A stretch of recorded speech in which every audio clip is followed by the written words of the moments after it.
In our previous lesson, we mastered how to complete the square to prove the quadratic formula. In this lesson, we are going to use it. The first step is to identify the values of a, b, and c so we can plug them into our formula. For example, in this quadratic equation, the leading coefficient a is 2, b is negative 21, and c is 10.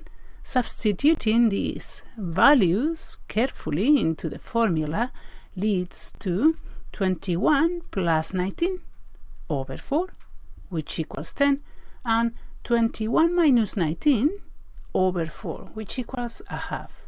I would almost recommend you to stop the video here and check those calculations yourself. In this second quadratic equation, the leading coefficient is negative 3, b is 13, and c is negative 4.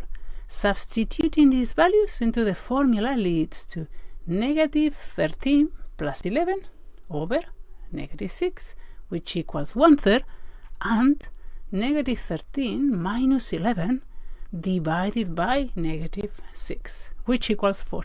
Again, stop the video here and check those calculations yourself.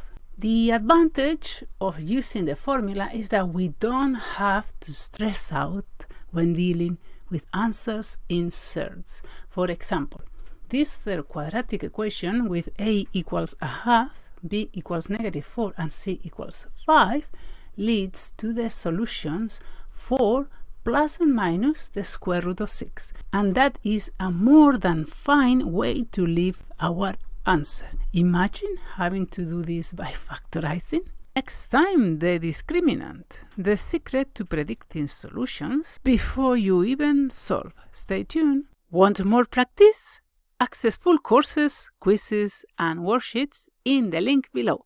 Happy learning!